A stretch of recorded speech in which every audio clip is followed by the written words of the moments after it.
Hello viewers. We often come across this question. How much bandwidth is required to bring up an eNode B in LTE networks or a Node B in a WCDMA network? Let's discuss this process in this video. Before starting the video, I would like to tell you two things. One is it's purely mathematical approach. Second one is this technique is applicable to both microwave and optical networks. So what's the contents today? We have only two contents. One is last mile bandwidth design and the second one is access bandwidth network design.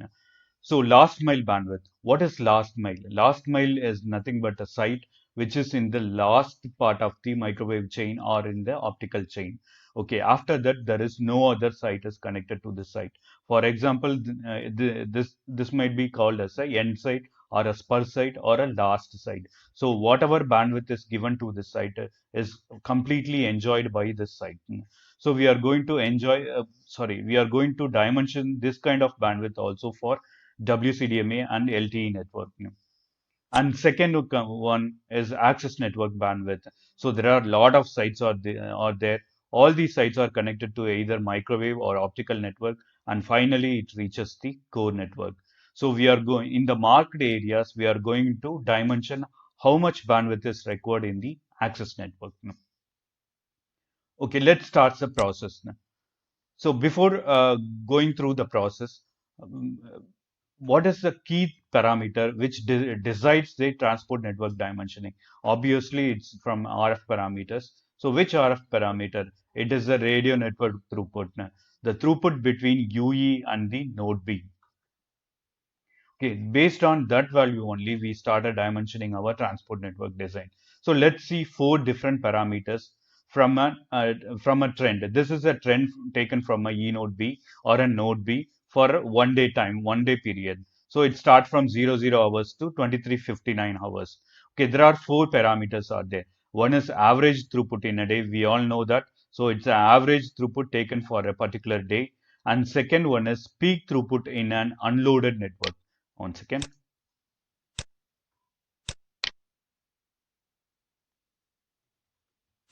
okay, I'm sorry. Peak throughput in an unloaded network. What is unloaded network? Okay, for example, we can take this value 20.73 Mbps. So if I am using 64 core modulation in my RBS, then I used to get 20.73 Mbps. We can say 20 Mbps. Okay. For example, in a morning time, 2 o'clock or 3 o'clock, only one person is standing near the site, and he started accessing his mobile. And of course, theoretically, he should get 20.73 Mbps in his mobile network, but practically he won't get it. Usually, he used to get from 16 Mbps to 18 Mbps because of some overheads in the radio network. Okay, this 20.73 Mbps, it is not a dedicated bandwidth to the individual users. It is a shared bandwidth for the all the users. Okay, we have seen this unloaded network part. And the third one is the peak throughput in a loaded network. Peak throughput in a loaded network means lot of subscribers are there in this area and everyone is using their mobile network. So what is the throughput they used to get it in their mobile device? So that is called as peak throughput in a loaded network. Okay, then peak hour average throughput. Say for example, my peak hour starts from 7 o'clock and ends in 9 o'clock. These 2 hours, my node or I mean my BTS is completely loaded.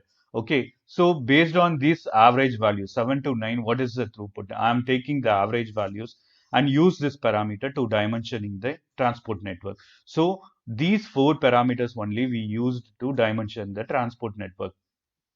Okay, let's ignore the GSM network for a while. Since it's a TDM network, we will ignore it and we will see it in another video. Okay, let's discuss the WCDMA BTS and LTE BTS.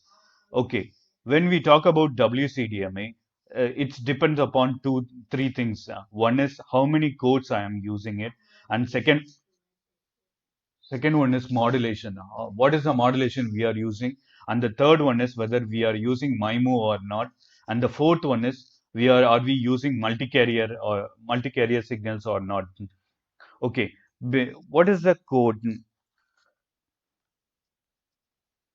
The objective of using the code is assignment or code assignment is to enhance the statistical multiplexing and spectral efficiency of a WCDMA system supporting variable user data rate. So that is the purpose of this codes. Actually, we are using 15 codes in the WCDMA technology, and all the codes are orthogonal to each other. Okay, then we can use 64 COM, and it's a pretty old data. We have tested 128 COM also, and we started using MIMO in WCDMA and multi-carrier. So what is the bandwidth of a WCDMA? It's 5 megahertz. So one 5 megahertz, one carrier. If you add another carrier, it means you are adding one more 5 megahertz to the channel. Okay, so that is called as multi-carrier. If you use multi-carrier, then you used to get 41 Mbps throughput in your network. Remember, it is a shared bandwidth among the users, not a dedicated bandwidth. Okay. Similarly, for LTE network, we started with even 1.4 megahertz. If you have 1.4 megahertz bandwidth in your spectrum, then you can launch the LTE services. But for GSM, you require 200 kilohertz. For WCDMA, you require 5 megahertz. And LTE, you can start with 1.4 megahertz and go up to 20 megahertz. Now, because there are various techniques has come up, we can start using 40 megahertz, 60 megahertz, and used carrier multiplex, carrier aggregation, and massive MIMO and multi-carrier boosters. All those things we started using in LTE. So depending upon the techniques we are using, the cell peak throughput keeps on varying. So our first question to the RF engineer is, what is the maximum throughput you are going to offer in your network, RF network? That's the first question you have to ask them. So based on his inputs, we are going to dimension the network. Okay, let's start the actual dimensioning process. Okay, how now we will start with the last mile WCDMA bandwidth dimensioning. Okay, the formula for this bandwidth required in that's called as an IUB interface. So formula for calculating the bandwidth required to bring up a WCDMA BTS is peak throughput. This peak throughput value, this is the one we have just discussed it. We used to get this value from RF people. Either it might be 75 Mbps or 60 Mbps, 40 Mbps or so. This overhead is overhead bytes. It's a transmission overhead networks. We have seen this video in my earlier videos. We have discussed how to define or how to calculate the transport network overhead in that video. Then comes the CCH plus node sync. Node sync is how much bandwidth you have given for the synchronization purpose. And CCH is the sum of paging channel and forward access channel 1 and forward access channel 2. The CCH is nothing but the common control channels. So each channel is having their own bandwidth. It is for PCH it is 42.8 and FACH it is 40.4. Okay, if you keep on adding more and more channels, then you have to increase the channel bandwidth also. Then comes the over dimensioning factor and the NBAP. Over dimensioning values ranges from 3 to 5. This is the cushion you give it to the BTS. And what is NBAP? Node B application part. This is a protocol used by the Node B to control the, sorry, this is a protocol used by the BTS to control the Node Bs or the RNC. Okay, then again over dimensioning factor, same factor, and then how much bandwidth you used to give for the O&M purpose. Since we are using lot of counters, we used to fetch the counter values periodically. So for that purpose, we used to give us dedicated bandwidth, and that is called as operation and maintenance bandwidth, which is usually 64 kbps to 128 kbps, and sometimes we often used for 512 kbps also in a larger or congested network.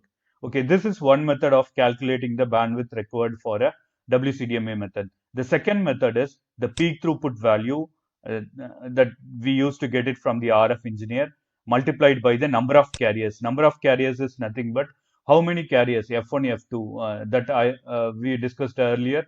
5 megahertz carrier. How many 5 megahertz carriers you have in your network? If it is 2, multiply it with 2, or 3, multiply it with 3. And then the number of sectors, how many sectors are there?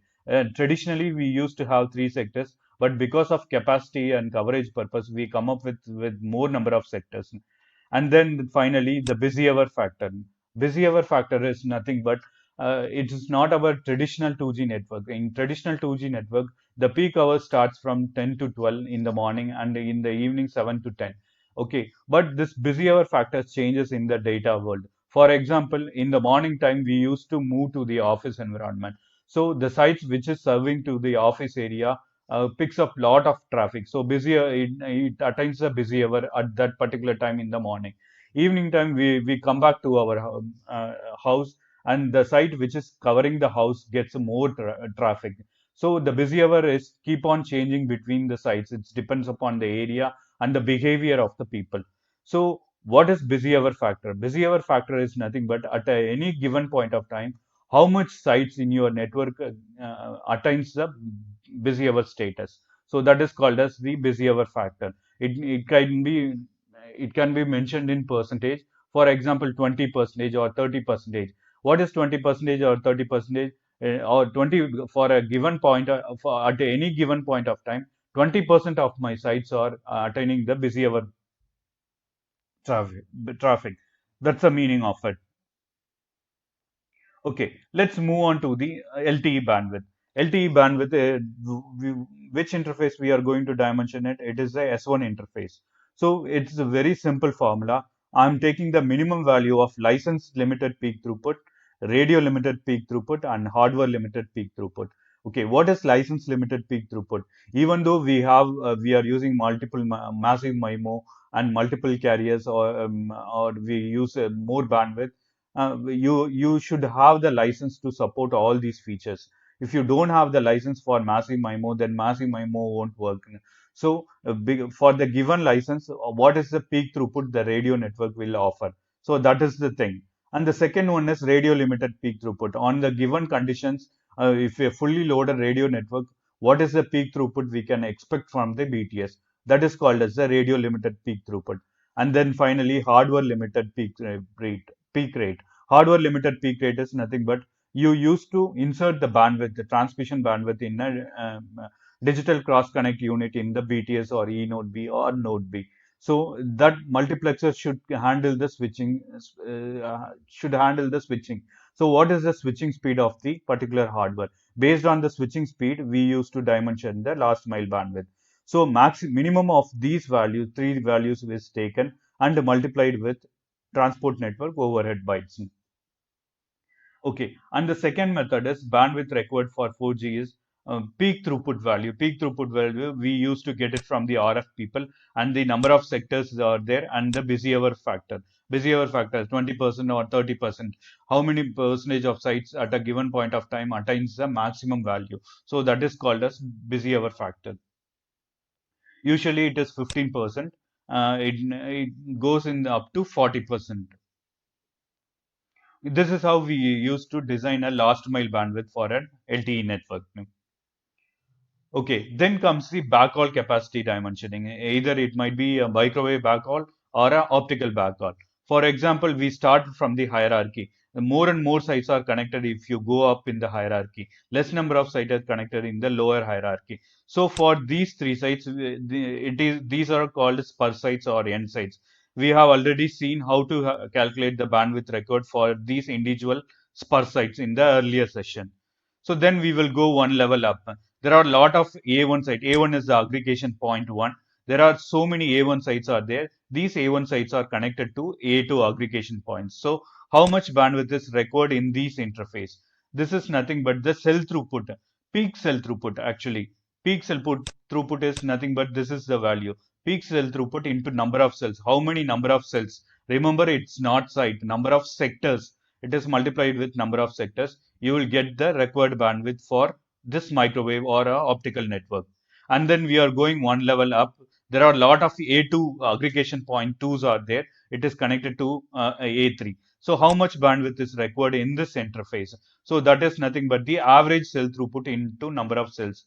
This is average throughput into number of cells. How many cells are connected in this particular region? So this is how we calculate for the interface between A3 and A2. And how about A3? It is finally connected to the core. Here we used to calculate the A2 into busy hour factor. Busy hour factor is, we have discussed earlier, it might be in the range of 15% to 40%.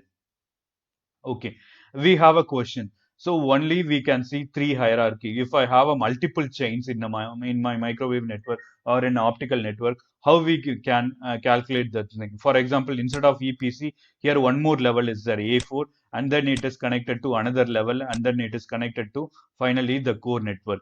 So in that case, how much bandwidth is required here, and how much bandwidth is required here? So for that case, you can use this formula. So what we are doing it, you are just the bandwidth required. You calculated the bandwidth required for 3G sites, and you calculate the bandwidth required for 4G sites. You multiplied it with the transport network overhead factor and then the aggregation factor. Aggregation factor is if you keep on adding more and more sites, then the transport network will do the compression. So normally this aggregation factor lies in the range of 10 to 40 percentage. If there are less than 10 sites are there, there won't be any aggregation factor. If more and more sites are connected into a same link, either it might be microwave or optical network, then the aggregation factor will become more. It might be 40 percentage or 30 percentage or 35 percentage. Okay, so we can say a simple example. For example, 100 sites are there. 100 sites, out of 100 sites, 50 sites are accessing Google at a given point of time. Instead of sending 50 requests to the Google server, we used to send only one request to the Google server. So this is how we are achieving the aggregation factor. Okay, and then finally, how to calculate the transport network overhead. We have seen this in the earlier video. If you want, I will put the link in the description pattern. That's all, viewers. If you have any doubt, please ping me in my email ID. Thank you very much for your time. Have a nice day.